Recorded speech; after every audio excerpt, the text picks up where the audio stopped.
चलते हैं श्रीमद् भागवत महापुराण। प्रसंग चल रहा है, दुष्यंत पुत्र महाराज भरत चक्रवर्ती सम्राट पद पर विराजमान हुए और बहुत सी यज्ञ की 133 अश्वमेध यज्ञ। जब उनके पुत्र उनके सामने आए, छोटे छोटे थे, तो उन्होंने देखा और अपनी पत्नियों से कहा, मेरी वीरता और शूरता मेरी योग्यता के अधिकारी नहीं है, मेरे योग्य नहीं। जब ये देखा गया कि अब महाराज चक्रवर्ती सम्राट भरत निसंतान हैं, तो देवताओं ने योग लगाया। बृहस्पति जी महाराज अपने भाई की पत्नी के उदर में गर्भ स्थापित किया, जिनका नाम ममता था।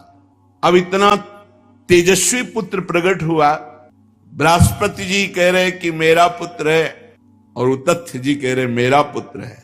तो मां ही निर्णय कर सकती किसका पुत्र है।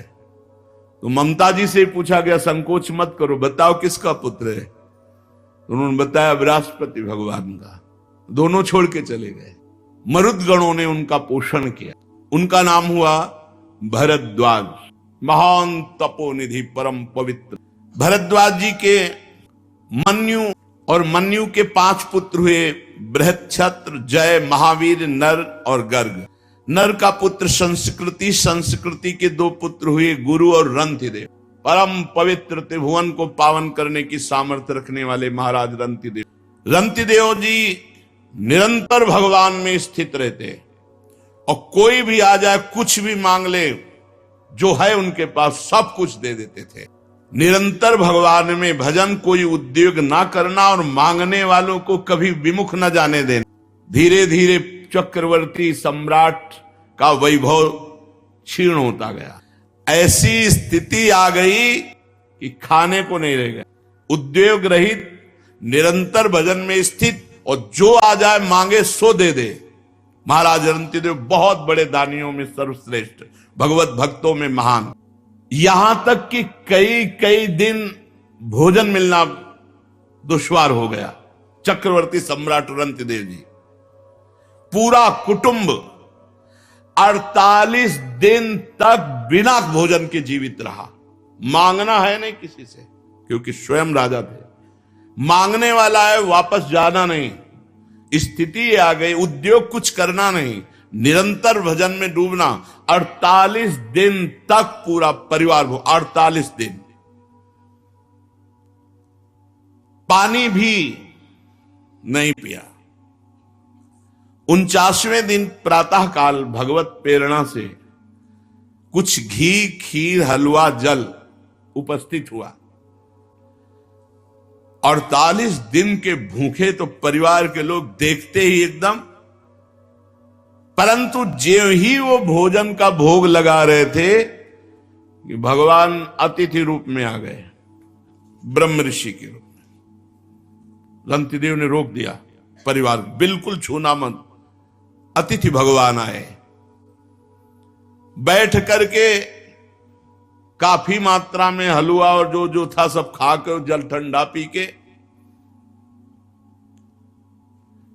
अभी वो जो बचे हुए कुछ कण थे उनको बांट करके प्राण पोषण के लिए पाना ही चाहते थे कि एक दूसरा अतिथि आ गया दरिद्र रूप में, महाराज रंतिदेव। रंतिदेव भगवान के स्मरण किए और वह जो बचा हुआ है दे दो।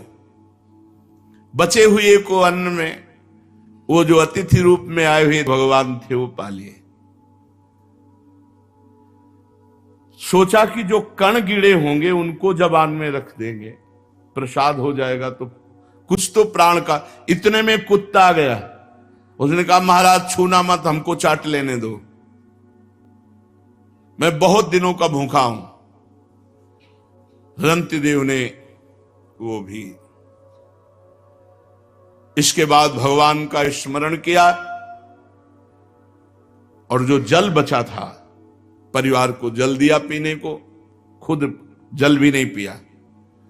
जल ही पीने के लिए आए, बांट करके तैयार हुए थे परिवार के जन की चांडाल आ गया, महाराज मैं बहुत प्यासा हूं, पी लीजिए। रंतिदेव जी ने जब जल पिलाया और वो चला गया। तो आंसुओं से पुलकित होकर भगवान से कहा, ना कामये हम गतिमीश्वरात परामष्ट सिद्धिर्युक्ता पुनर्भवम वा। आहा, आरतिम प्रपद्ये खिल देह भाजा मंता स्थितो ये न भवन्ति दुखा। प्रभो, मैं आपसे कुछ नहीं चाहता, ना आठों सिद्धियां चाहता हूं, ना परम पद चाहता हूं, ना अपना कल्याण चाहता हूं। मुझको एक सामर्थ्य दे दो, मेरे विश्व में कोई दुखी न रहे, सबका दुख मेरे ऊपर आ जाए। कोई भूखा न रहे, कोई प्यासा न रहे, कोई दुखी न रहे, सबका दुख मेरे ऊपर आ जाए और सब सुखी हो जाए। महाराज रंतिदेव जी ने, ये भगवान की भक्ति की महिमा। मेरे को इतनी सामर्थ्य दो कि पूरे विश्व ब्रह्मांड का दुख मैं सह सकूं, मैं स्वयं भोगूं और कोई भी दुखी न रह जाए। ये प्राणी दीन हो रहा है, कोई जल पीना चाहता है, कोई भोजन के लिए तड़प रहा है, किसी की शरीर की पीड़ा, कोई रोग से ग्रसित है, कोई शोक से, कोई मोह से। मैं नहीं सुखी होना चाहता, हे भगवान, सबका दुख मुझे दे दो, सब सुखी हो जाए। क्या हृदय भक्त का है। रंतिदेव जी ने भगवान से जो ही प्रार्थना की तो कुत्ता, चांडाल, भूखा अतिथि और ब्रह्म ऋषि, वो कोई और नहीं थे, स्वयं भगवान ब्रह्मा, शंकर, हरि, धर्म, स्वयं मूर्तिमान, त्रिभुवन के स्वामी ब्रह्मा, विष्णु, महेश धर्म सहित प्रकट हो गए। रंतिदेव जी लड़खड़ाते हुए उठे, चरणों में गिर गए। भगवान ने कहा, आखिरी परीक्षा तुम्हारी थी। तुम इतने 48 दिन के भूखे, फिर भी अपने लिए नहीं रखा और पानी तक कुत्ते को दे दिया। तुमने मुझे खरीद लिया। भगवान, ये है निष्ठा, तुमने मुझे खरीद लिया, तुम जो चाहो प्राप्त कर सकते हो। उन्होंने कहा, प्रभु आप देना भी क्या चाहोगे? त्रिगुणमयी माया, उसका प्रभाव तो आपकी कृपा से हम जान ही चुके हैं कि मिथ्या है, मुझे नहीं चाहिए। भगवान ने कहा, तुम्हारे रिश्ते नाते जितने भी परिकर के हैं, सबको मैं परम धाम देता हूं। संबंधी, रिश्ते, नाते, परिवार जितने जो हैं, सब परम धाम, भगवान ने कहा परम धाम देता हूं। भगवान के परम धाम को रंतिदेव पूरे परिकर सहित गए। यह है, जीवन समर्पित कर दिया तो अनंत वैभव, अनंत आनंद, अनंत काल के लिए। फिर मन्यु पुत्र गर्ग से शिनी, शिनी से गार्गी का जन्म हुआ। गार्ग से ब्राह्मण वंश चला।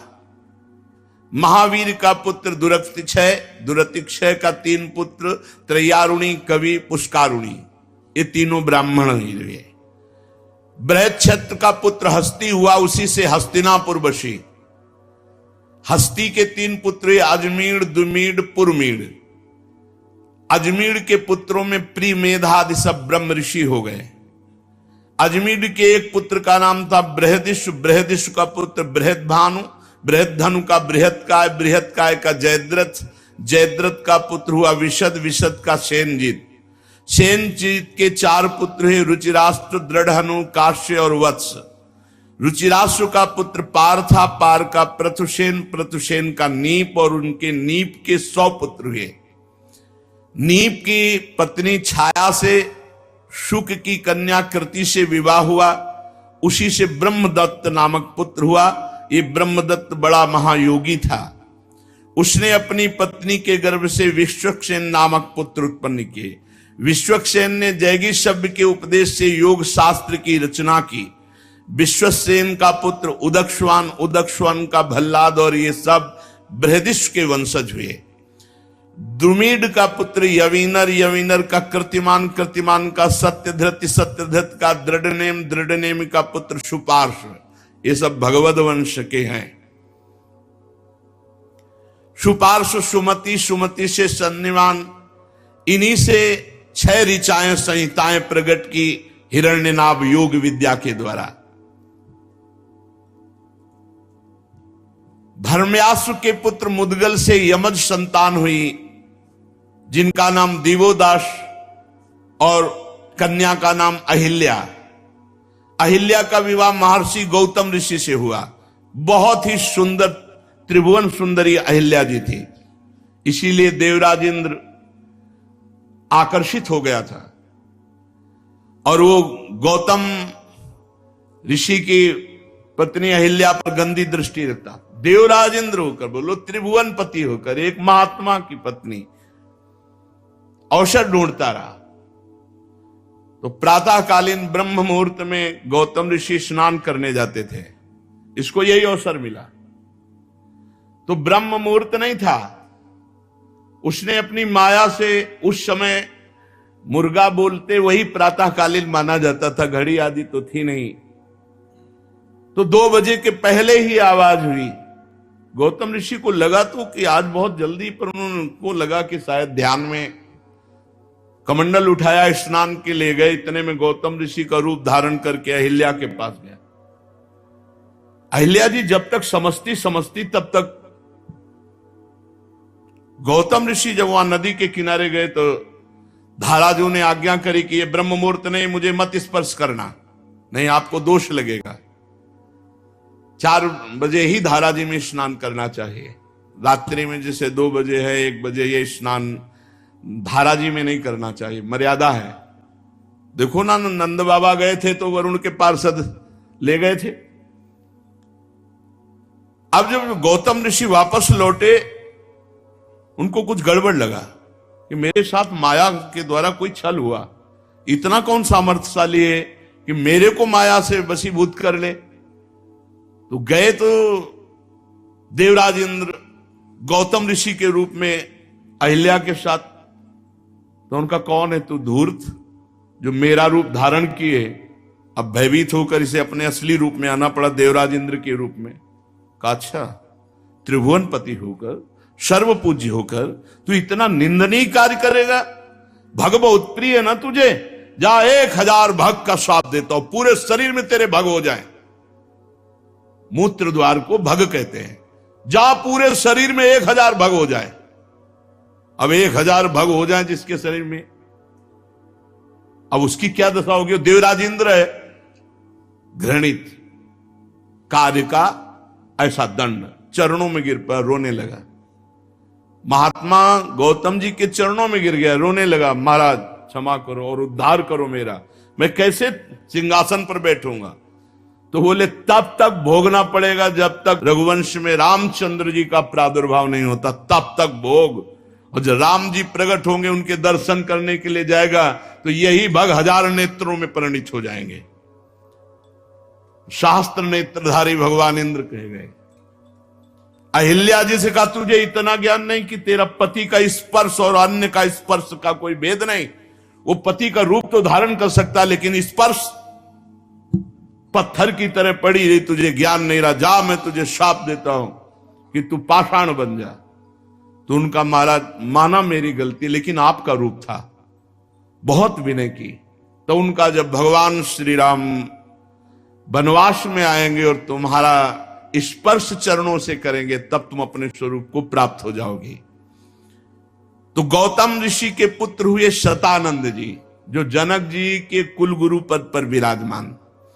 शतानंद जी का पुत्र सत्यधृति, जो धनुर्विद्या में अत्यंत निपुण। सत्यधृति के पुत्र थे शरद्वान, ये महान धनुर्विद्या शरद्वान जी। एक दिन उर्वशी जी जा रही थी और शरद्वान जी ने देखा, तो देखते ही उनका ब्रह्मचर्य नष्ट हो गया। इतनी सुंदर उर्वशी जी।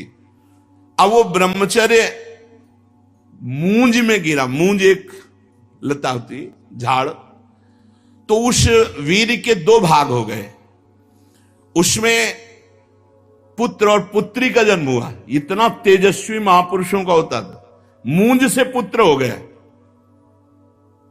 जो पुत्र हुए वो कृपाचार्य और जो पुत्री हुई वो कृपी। महाराज शांतनु एक दिन शिकार खेलने जा रहे थे, तो वहां रोने की आवाज आई, तो देखा तो उन दोनों को दयावश उठा लिया।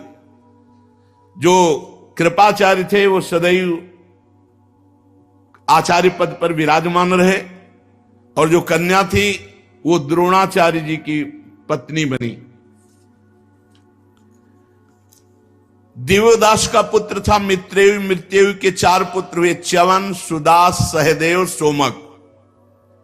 सोमक के 100 पुत्र हुए, इनमें सबसे बड़ा जंतु उनसे प्रशत, प्रशत के पुत्र हुए महाराज द्रुपद।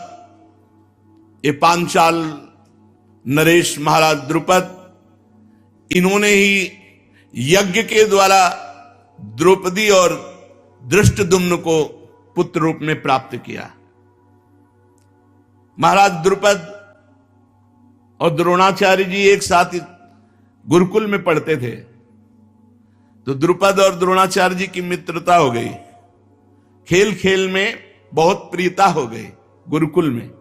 तो द्रुपद ने कहा, प्रिय मित्र, अभी तो मैं तुम्हारे समान बालक हूं, खेल रहा हूं, आगे चलकर मैं राजा बनूंगा, और कभी कोई जरूरत हो तो मित्र हो तुम आ जाना, कभी सकुचाना नहीं।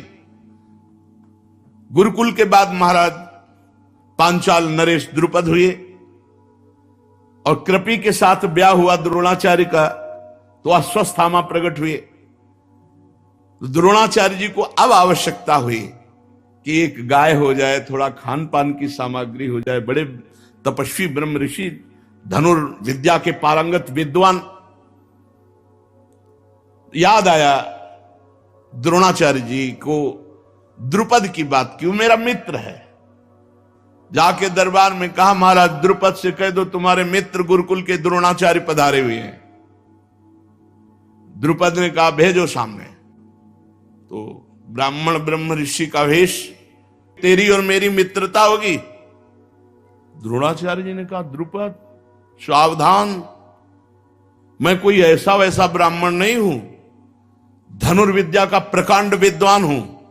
अगर तुम अपने राज्य क्षेत्र में राजा हो तो मैं अपने क्षेत्र में इतना बलवान हूं कि तुम्हें रौंद सकता हूं। अरे उनका जो कुछ चाहिए तुम ले ले, और भिखारी यहां से बाहर हो। कहा, रहने दो, लेकिन मैंने तुम्हें मित्र माना है, इसलिए तुम्हें दिखाऊंगा कि मैं भिखारी हूं कि राजा हूं। गए तो कौरव और पांडव खेल रहे थे गुल्ली डंडा, एक गुल्ली कुएं में चली गई। अब वो द्रोणाचार्य जी गए, छत्री राजकुमार होकर ऐसे देख रहे, देख सींक उठाया, मारा ऐसे गुल्ली को उठा के ऊपर। सब, आप कौन है, आप कौन है? तो उनका, मैं तुम्हें धनुर्विद्या सिखा सकता हूं यदि भीष्म पितामह मुझे और मेरी संतान की रक्षा कर सके। जब भीष्म जी से राजकुमारों ने जाके कि ताऊ जी कोई ऐसा ब्रह्म ऋषि है जो ऐसा ऐसा किया, तो बोले द्रोणाचार्य हो सकते हैं। बाहर निकल के आए, देखा द्रोणाचार्य, प्रणाम किया और कहा, राजकुमारों की भी इच्छा है और हमारी भी इच्छा है, हम कृपी सहित अस्वस्थामा का राजकुमार की तरह पालन करते हैं, आप हमारे राजकुमारों को धनुर्विद्या की शिक्षा दे। पारंगत किया कौरव और पांडवों को। परीक्षा में एक पक्षी टांगा वृक्ष पर और कहा, निशाना इसके नेत्र पे मारना है। युधिष्ठिर, तुम्हें क्या दिखाई देता है? तो उनका वृक्ष, पेड़ की डाल और चिड़िया। बोले, रख दे धनुष बाण। ऐसे सबसे पूछा, कर रख दे धनुष बाण। अर्जुन से कहा, तू बता। बोले, केवल नेत्र। बोले, वेद दे। वेद दिया। बोले, अब गुरुदक्षिणा, समस्त राजकुमारों से गुरुदक्षिणा। बोले, आज्ञा कीजिए गुरुदेव। बोले, ललकार करके द्रुपद को जाकर परास्त करके केस पकड़कर हमारे चरणों में डालो आकर के, जाओ। कौरवों ने कहा, पांडवों के संग नहीं जाएंगे, हम अकेले विजय प्राप्त करके लाएंगे। कौरव पूरा परिकर 100 का 100, और कोई सेना नहीं, क्योंकि कोई ये राजयुद्ध थोड़ी हो रहा था, गुरुदक्षिणा है। महाराज द्रुपद को पता चला कौरव चढ़ाई करने गए, विध्वंस मचा दिया। कोई साधारण योद्धा द्रुपद थोड़ी थे। भाग पड़े कौरव हाहाकार मचा के, और तैयारी फिट रखा था। वो तो द्रोणाचार्य जी को पता था, भीम को गदा लेकर के रथ की रक्षा, दाएं बाएं नकुल सहदेव।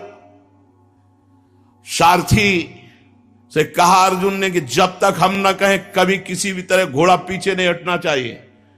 और बीच में अर्जुन खड़े हुए और अर्जुन के साइड में भाला लिए हुए युधिष्ठिर, पांचों भाई लाशें बिछा दी महाराज द्रुपद की सेना की। और जैसे सिंह गजराज पर चढ़ बैठे ऐसे जाकर अर्जुन ने छलांग मारी और द्रुपद को घसीटा, घसीट कर बंदी बनाया और द्रोणाचार्य जी के चरणों में डाल दिया और तलवार की नोक गर्दन पे रख दी। द्रोणाचार्य जी ने कहा, कहो मित्र मैं कैसा भिखारी हूं, नरेश इस समय मैं हूं, क्योंकि मेरे शिष्यों ने दक्षिणा में दी है, दोस्ती स्वीकार। अब तो क्या, अब तो चरणों में पड़े। बोले जाओ आधे राज्य का कर देना और राजा नाम मात्र तुम रहोगे, राजा द्रोणाचार्य। द्रुपद का मुंह नीचा हो गया। अब तो उन्होंने कहा जीना धिक्कार है, एक ब्रह्म ऋषि ने मुझे परास्त कर दिया, मैं क्षत्रिय होते हुए अब मैं ब्रह्म ऋषियों से ही ब्रह्म ऋषि का नाश कराऊंगा। रुपये का बल राजा, तो जिस ऋषि से जाके कहते हैं ऐसी यज्ञ कराओ कि द्रोणाचार्य को मारने वाला राजकुमार पैदा हो जाए, कोई नहीं तैयार होता। तो एक लालची दो भाई थे पर बड़े तपस्वी थे। ऋषियों ने बताया कि वो तुम्हारे पैसे के लालच में आ जाएंगे। द्रोणाचार्य जी गए, बोले करोड़ अरबुद जितनी गाय चाहिए, जो चाहिए वो सब दूंगा, लेकिन यज्ञ के द्वारा एक ऐसा वीर पैदा होना चाहिए जो द्रोणाचार्य का गला उतार सके। उनका पक्का। यज्ञ हुई तो यज्ञ से अंदर इच्छा थी द्रुपद के कि ऐसा वीर अर्जुन जैसा मैंने नहीं देखा। अगर मेरे पुत्री होती तो मैं अर्जुन को दामाद बनाता। जरूर हमारी बेइज्जती की, अपमान किया, लेकिन वीर है, ऐसा वीर हमारा अगर दामाद होता तो यज्ञ करते समय उन्होंने इच्छा की तो अग्निकुंड से भगवान अग्निदेव ने द्रौपदी जी को प्रकट, ये देवी है, और धृष्टद्युम्न पैदा हुआ जो कवच कुंडल सहित अस्त्र शस्त्र सहित द्रोणाचार्य का गला काटने में समर्थ। धृष्टद्युम्न का धर्म्याश्व और नरपति ये सब पांचाल कहलाए। अजमेर का पुत्र ऋक्ष और उसके पुत्र शंबरण, शंबरण का विवाह सूर्य की कन्या तप्ती से हुआ। उन्हीं के गर्भ से कुरुक्षेत्र के स्वामी कुरु का जन्म हुआ। कुरु के 4 पुत्र हुए, परीक्षित, सुधन्वा, जन्नु, निषधाश्व। सुधन्वा से सुहोत्र, सुहोत्र से च्यवन, च्यवन से कृति, कृति से उपरिचर वसु और उपरिचर वसु से बृहद्दत्त। ये उपरिचर वसु बड़े ही महान भागवत थे।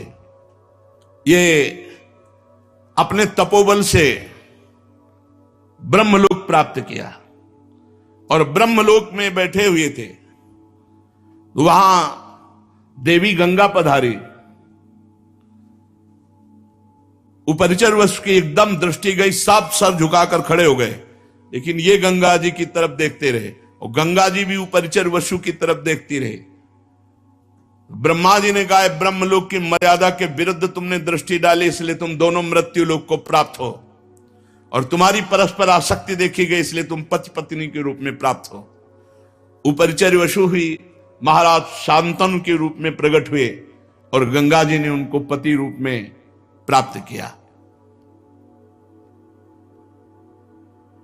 बृहद्दत्त कुशाम्ब मत्स्य प्रत्यग्र चेदीप और चेदी देश के राजा हुए। बृहद्दत्त का पुत्र कुशाग्र, कुशाग्र का ऋषभ, ऋषभ का सत्यहित, सत्यहित का पुष्पवान, पुष्पवान के जहु नामक पुत्र हुआ। और बृहद्रथ की एक पत्नी से एक टुकड़ा और दूसरी पत्नी से 2 टुकड़ा ऐसे प्रकट हुए। अब बृहद्रथ ने देखा कि तो अलग अलग टुकड़े 2 रानियों से बेकार, तो किसी वृक्ष के नीचे गड़वा दिया। जरा नाम की एक राक्षसी घूम रही थी, उसको गंध आई मांस की, तो खाने के उद्देश्य से उसको वहीं 2 अलग अलग टुकड़े थे ऐसे उठाया और बहुत प्रसन्न होगा, जियो जियो जियो जियो। वो जी गया और रोने लगा। तो उसने सोचा कि जिंदा क्या खाना, ये बालक अगर हमारे महाराज बृहदस्यु को प्राप्त हो तो बड़ी राक्षसी चमत्कारिणी थी, वो गई और कहा महाराज की जय हो, हमें 2 टुकड़े मिले, उनको जोड़ा तो पुत्र बन गया। बोले मेरे ही रानी के टुकड़े थे, मैंने ही गड़वाए थे, वो तो मेरा ही पुत्र है। तो जरा राक्षसी के द्वारा जोड़ने के कारण उसका नाम जरासंध हुआ। इसीलिए भीम खूब पटकते रहे लेकिन मरा नहीं। भगवान ने जब ऐसे फड़वा करके उल्टा फेंकवाया तभी जरासंध का सहदेव, सहदेव का सोमपि, सोमपि का श्रुतश्रवा, कुरु के ज्येष्ठ पुत्र कोई संतान उनके नहीं हुई।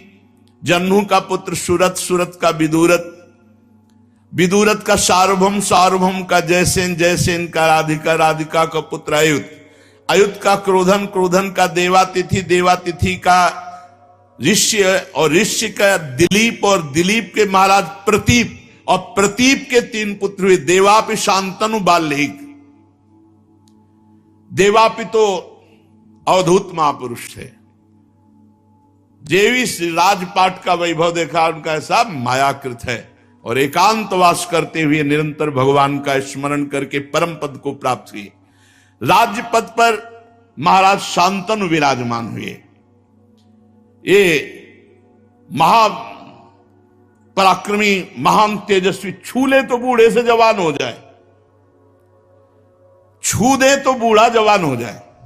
यम यम कलाभ्याम स्पृशति जीर्णम यौवन में तिस, उनके राज्य में कोई बूढ़ा नहीं रहता था।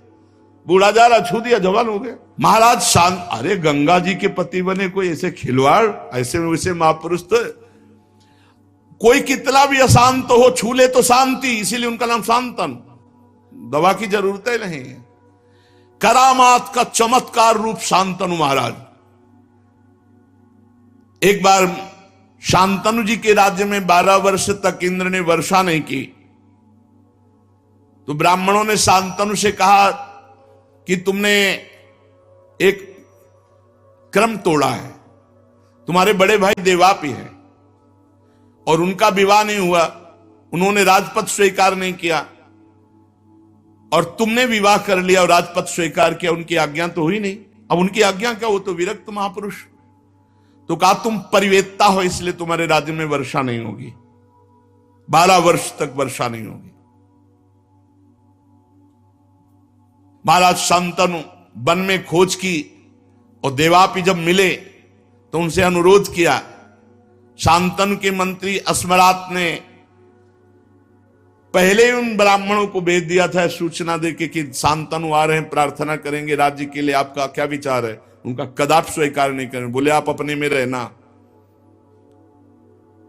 देवापि निंदा करने लगे शांतनु जब गए। उन्होंने कहा मुझे राज्य गृहस्थ धर्म बिल्कुल, इसलिए फिर वो लौट कर, देखो तब दोष नष्ट हुआ, फिर वो लौट करके आए तो वर्षा हो गई। कलयुग में जब चंद्रवंश का नाश हो जाएगा, तब सतयुग के प्रारंभ में यही सब सिद्ध महापुरुष जो कलाप ग्राम में इस समय रह रहे हैं, स्वर्ग से ऊपर, स्वर्गलोक, तपलोक, जनलोक, महारलोक, इनमें बड़े बड़े सिद्ध रह रहे हैं। शांतनु जी एक दिन गंगा के किनारे घूम रहे थे, तो उनको एक सुंदरी मिली, वो गंगा जी ही थी। इनके पिता जो प्रतीक थे वो हरिद्वार में बड़ी तपस्या कर रहे हैं। गंगा जी प्रसन्न हुई और आकर के दाहिनी गोद में बैठ गए जांग पे, और प्रतीक ऋषि से कहा कि मैं बहुत प्रसन्न हूं तुम्हारे ऊपर, मुझे स्वीकार करो। तो उनका हाँ बेटी। तो उनका आपने बेटी क्यों कहा?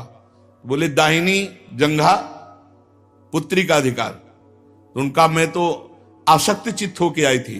तो बोले मेरे पुत्र वधू तो मेरी पुत्री के समान ही रहोगी। तो गंगा जी उनसे कहा था कि आपका पुत्र हमसे प्रश्न नहीं करेगा मैं कौन हूं और मैं क्या करती हूं, यह प्रश्न नहीं करेगा। जिस दिन प्रश्न किया उसी दिन चली जाऊंगी।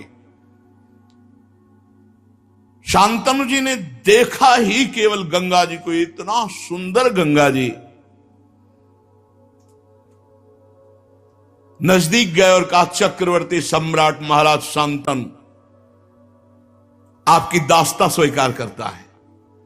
क्या आप हमारी प्रार्थना स्वीकार करते हैं? तो गंगा जी ने कहा, शर्त, प्रश्न नहीं, मैं कौन हूं? क्योंकि जान जाए कि गंगा जी हैं तो फिर स्पर्श करने की सामर्थ्य कहां? देव निधि भगवती ब्रह्म स्वरूप गंगा जी। दूसरी बात, मैं जो भी क्रिया करूंगी उस पर तुम प्रश्न नहीं करोगे। शांतनु ने कहा, स्वीकार। तो कहा, मैं आपकी अर्धांगिनी बन सकती हूं। अब तो गंगा जी को रथ पे बैठा के लाए, पूरे हस्तिनापुर में आनंद की धूम मच गई। गंगा देवी तो रिद्धियां सिद्धियां सब महलों में लौटती।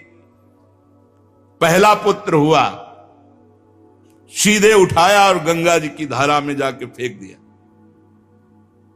ये अष्टवसु हैं। भगवान वशिष्ठ जी के शाप से मनुष्य लोक को इनकी प्राप्ति हुई। विस्तार से चरित्र हैं।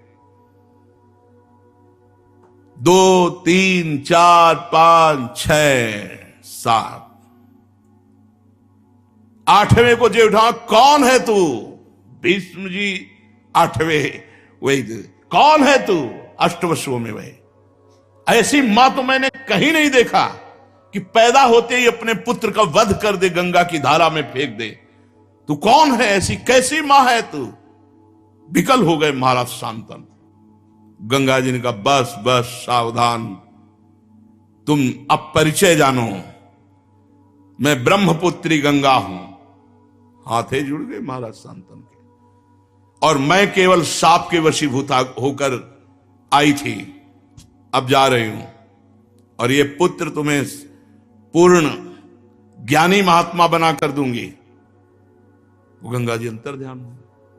महाराज शांतनु ऐसे विरह में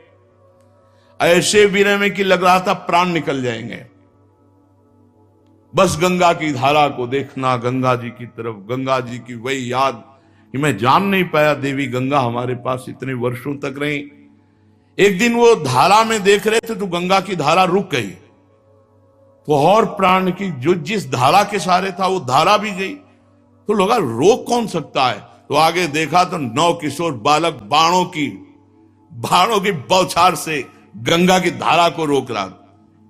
हे राजकुमार, कौन हो तुम इतने वीर? तो उनका मां, क्योंकि पुरुष को देखा, बोले मां। सोई गंगा जी प्रकट हो गए। अब तो महाराज शांतनु, कालो, ये तुम्हारा पुत्र है देवव्रत।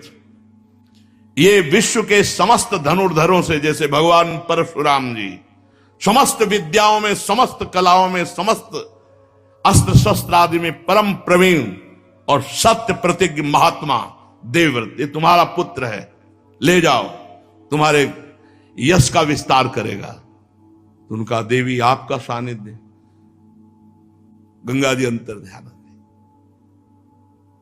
काफी तसल्ली मिली देवव्रत से, पर विकलता गंगा जी की, बहुत विकलता। वो सिंहासन पर नहीं बैठते, प्रायः गंगा की धारा के किनारे ही या जंगल में ही भ्रमण करने में समय व्यतीत करते। एक दिन बड़ी सुगंध आई, तो उस सुगंध से खिंचते हुए शांतनु जी गए तो देखा एक युवती नौका से लोगों को इस पार से उस पार ले जा रही। यद्यपि उनके शरीर में दुर्गंध रहती थी मछली की तरह, मत्स्यगंधा, लेकिन भगवान पाराशर जी ने सुगंध प्रकट की थी। इन्हीं के गर्भ से भगवान वेदव्यास श्री कृष्ण द्वैपायन जी प्रकट हुए। नजदीक गए, शांतनु जी ने देखा तो उठकर प्रणाम किया सत्यवती जी ने। अब उनकी जो गंगा जी की विकलता थी वो यहां पूर्णता को प्राप्त होती है। सत्यवती को देख के लगा मेरी गंगा मिल गई। सत्यवती से कहा कि क्या तुम्हारे पिता मुझे तुम्हारा दान कर सकते हैं? तो उन्होंने कहा, महाराज ये विषय आप हमसे मत पूछिए, हमारे पिता से पूछिए। और पर ये हम जरूर कहते कि हमारा परम सौभाग्य होगा कि चक्रवर्ती सम्राट महाराज शांतनु खुद मुझे प्राप्त करना चाहते हैं। उसके पिता के पास गई तो मछुआरा थे, देख करके कांप गया कि महाराज शांतनु हमारे दरवाजे आए, कुटिया में प्रणाम किया साष्टांग। महाराज, तो उनका, मैं तुमसे मांगता हूं कि सत्यवती का हाथ हमें दे दो। महाराज, ये तो मेरे परम सौभाग्य पर महाराज विचारणीय विषय सुना है आपके, एक राजकुमार है और वो प्रथम राजकुमार हस्तिनापुर का चक्रवर्ती सम्राट बनेगा, ये मैं बर्दाश्त नहीं कर सकता। अगर आप मेरी पुत्री के द्वारा हुए पुत्र को राज सिंहासन पर बैठा ले, अभी दे दूं। शांतनु ने कहा अपने सुख के लिए ऐसा नहीं कर सकता, वापस हो। अब और वीर है सत्यवती का। भीष्म जी जो देवव्रत के रूप में अभी तक थे, उन्होंने देखा, सारथी से कहा देखो तुम हमारे पिता तुल्य हो, पिता की एकांतिक बात जानते हो, कहां गए पिता जिसके कारण पुनः शोक को प्राप्त हो गए। महाराज ये हमारे महाराज की गुप्त बात होती है, लेकिन आप पुत्र हो इसलिए बताता हूं, वो एक युवती पर आकर्षित हो चुके हैं, कैसे प्राप्त होगी। महाराज बस मैं इतना कहता हूं, एक युवती पर आसक्ति थे और वो अमुक जगह है। भीष्म जी ने कहा मुझे ले चलो। भीष्म जी वहां गए और प्रणाम किया और कहा क्या शर्त है तुम्हारी। बोले महाराज मेरा तो सौभाग्य है महाराज, शांतनु हमारी पुत्री को स्वीकार करेंगे, लेकिन आप राजगद्दी पर जब बैठेंगे तो हमारी पुत्री के जो संतान है उसका क्या महत्व रहेगा। बोले आजीवन के लिए नियम लेता हूं, राज सिंहासन पर कभी नहीं बैठूंगा। तो आप नहीं बैठोगे तो आपके पुत्र तो बैठ सकते हैं, तो मैं अपने पिता के सुख के लिए आजीवन बाल ब्रह्मचारी रहूंगा, कभी ब्याह नहीं करूंगा, कभी मैथुन धर्म को स्वीकार नहीं करूंगा, और जो सिंहासन पर बैठेगा आजीवन उसकी रक्षा करूंगा। अब तो कांप गए, देवता लोग पुष्पों की वर्षा करने लगे। उसी दिन से देवव्रत का नाम भीष्म हुआ और सत्यवती को बैठाला और आकर पिता को दिया। जेही कैसे, उनका पिताजी आपको केवल सत्यवती से मतलब। तब सारथी ने बताया कि महाराज देवव्रत ने भीष्म प्रतिज्ञा कर ली कि आजीवन बाल ब्रह्मचारी रहेंगे, कभी मैथुन धर्म को स्वीकार नहीं करेंगे, कभी राज सिंहासन को। आंसू आ गए, तेरे जैसा पुत्र मेरे सुख के लिए अपने जीवन के सुख का न्यौछावर, तो जा मैं वरदान देता हूं इच्छा मृत्यु का। मृत्यु किसी इच्छा के अनुसार नहीं आती, वो अपने इच्छा अनुसार रौंदती है, लेकिन जब तक तू नहीं चाहेगा मृत्यु तेरा स्पर्श नहीं कर पाएगी। शांतनु जी के भीष्म जी प्रकट हुए। शेष चर्चा आगे। श्री राधा वल्लभ लाल।